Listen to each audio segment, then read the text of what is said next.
तुम्ही गप्पा मारा, मी चहा बनवून आणते. घरात कोणी पाहुणे आले की पळाली लगेच चहा बनवायला. का गेलीस? वैज्ञानिक प्रयोग आहे का? फक्त तुलाच येतो का? तू एकटीच शास्त्रज्ञ आहेस का या घरची?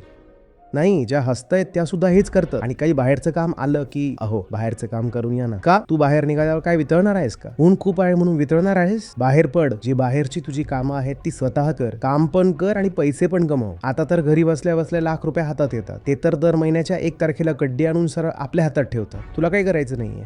तुला आयतं मिळतंय.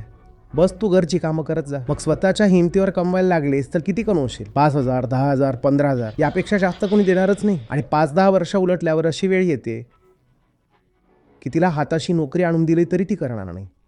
पुरुषांनी स्त्रियांच्या शोषणासाठी ही व्यवस्था बनवली की स्त्री फक्त धरट्यातच राहावी. पुरुषांच्या या षडयंत्राविरुद्ध बंड करण्याऐवजी बऱ्याच स्त्रिया त्या षडयंत्रात सामील झाल्या आहेत. विद्रोह करा, यातच सर्वांचं भलं आहे.